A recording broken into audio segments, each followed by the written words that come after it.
Welcome back, fam. It's your boy Sydney and Tori. To the Naked Gardener channel. Today we're going to be updating you. We've been feeding the turkeys and the chickens fermented food. We kind of switched over and we want to update you on that. Just getting back from work, and so got some stuff to kind of help out our food situation with the animals. I got some buckets from the big box store. What I plan on doing is kind of extending out the food for the birds because it's been going pretty fast. We found a company a mill that will give us in bulk. It's cheaper than getting it from the feed store, which cut our feed tremendously, reduced it a lot. However, it's not what we want it to be. I would like for us to start to paying about under a quarter a pound for our food. So what I'm going to do is I'm going to show you real quick. So we're going to add 1 scoop for the chickens. I'm gonna fill this up with some water till it gets about an inch above the grain. And then we're gonna add some apple cider vinegar. Just in a few minutes, that has thickened up already. So we're gonna add a little bit more water. And then we're gonna add some apple cider vinegar. I think that would be good. Put that in there. You're supposed to mix this all up. And you're supposed to do this for no more than 3 days. We'll try to allow some type of air in there so it can burp. Mix it at least once a day. Doing this way, I will be able to cut their feed in half for the chickens, and also the turkeys, if you really think about it. Even though I want to do a grass finish mostly with the turkeys, but at least with the chickens we'll be able to have it where I'll feed them half of that each day, or actually half in the morning and half in the evening.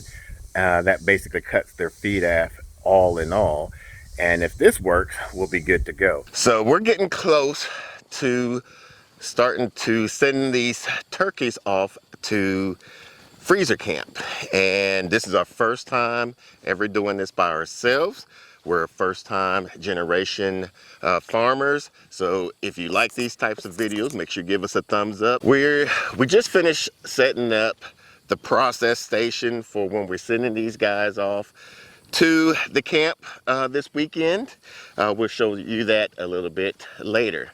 But now, let's get to feeding these turkeys. You're about to see why we are ready to send them off to camp. They are getting very crazy when it comes to feeding time. Hey, so this is why they're so big. They're starting to push through the poultry netting. This one thinks he's going to get...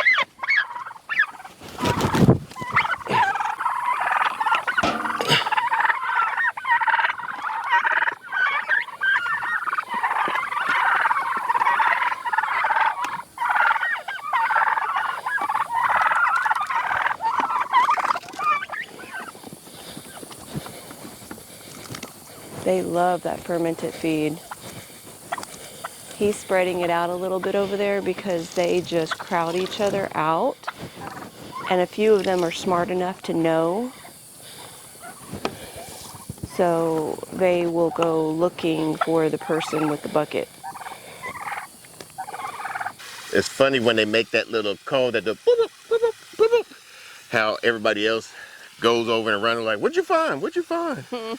So one thing we learned while raising turkeys for our first time is the correct feed. We noticed that like on this one, how this wing is out. That's called apparently angel wings, and it's basically when you giving your turkeys or your birds too much protein. So that's something we're going to have to be on the mindful watch for the next time we raise turkeys.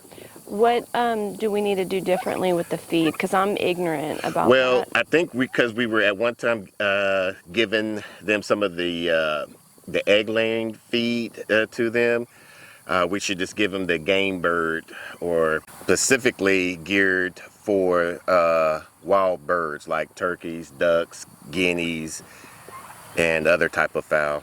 So Mr. started a fermenting feed process when I was away for the weekend, and this has been our first solid week. And so the system that I have found that works for me is putting 2 cups of feed into the bucket, and for the type of feed that they have, which is more of this fine grit, where our chickens, they actually have pellets. This actually absorbs quite a bit of the fluid.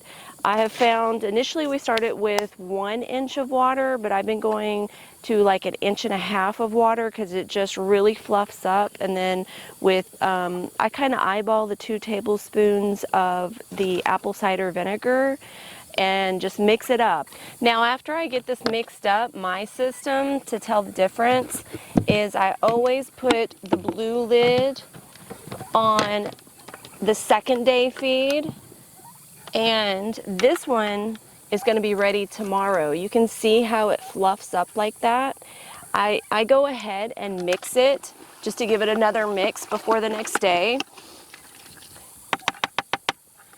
and I put the morning feed on it and just set it on top. Quack, quack, quack, quack, quack.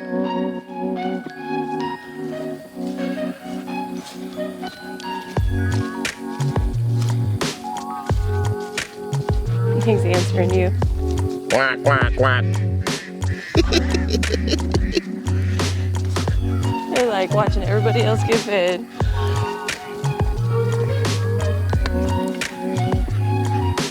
Here they come.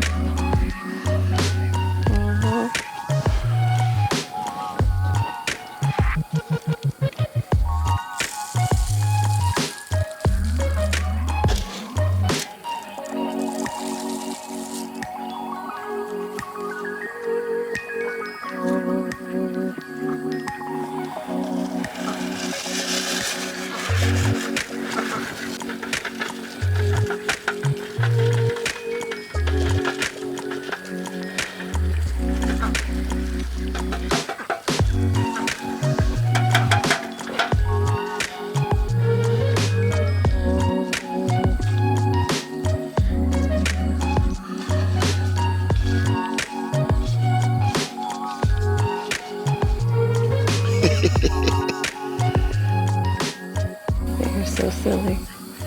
So here we have our little station that we're going to be doing to start butchering the turkeys. I got to build a kill zone area where I will be dispatching the turkeys right here. I got to build like a little stand. So in here, we're going to be dunking the turkeys. This is a 120 quart Cajun rocket. We'll put all descriptions that we're using in the show notes below. But we're going to dunk it in here. We're going to get the water anywhere from 145 to 155, submerge them enough to where either the feet starts to peel off easily or we'll be able to pluck the feathers easily. Then once we do that, we'll come over to this plucker. Now, this plucker we got from Stromberg. We put an order in about like a month and a half ago, called to check up on the status of it, and found that they were out of stock at the time. They never notified us. Yeah, and that they didn't know when they was going to get some. So I was like panic mode. I was in Mrs. Naked Gardener mode. I was like, oh Lord, what are we going to do? Because I'm not going to be hand plucking 16 turkeys all by ourselves. No way, no how. Luckily, it came because the other one didn't look like the turkeys would be able to fit in here. I saw some reviews saying 2 to 3 turkeys that they put into their one that's from Amazon, that it stopped working or wasn't working correctly. So I'm glad that Stromberg was able to pull through. We are going to go to one of the big box stores, and we're going to get a concrete pan and drill some holes in there, because we want to catch some of the feathers after it comes out through here, and don't want to just be souping them out through water. Be able just to collect them and put them in our compost bins. And then in here, Mrs. Nikki Gardner set up our tent. We're going to have our coolers. So in here, we'll have our eviscerating table. We're going to have it attached to the hose, see how that works. If not, from what the videos I've seen, you want as many holes as possible, anywhere from 2 to 3. So we're going to have a hose here, which this one from Stromberg has an attachment where you can put in the back end of it and it'll spray, but we'll need a nozzle on there to cut the water off so it's not constantly wetting up the ground. Same with here, we got a hose that you could put an inlet to on the faucet there. So we have one other table I'm going to bring out here because the turkeys are really big, and that way we can both work in sync at some point. We'll put also some of the coolers. We got 3 coolers. I might get one more cooler because, as y'all see, these turkeys are huge. Matter of fact, we're going to do a contest. I just thought of it right now. We're going to do a contest for the 2 people that guess the heaviest bird and the smallest bird. The person that guessed the heaviest bird gets one of those Clyde's garden planters, and the one that guessed the smallest bird gets a Clyde's gardening planter. And follow us on Instagram so that way you can find out who won.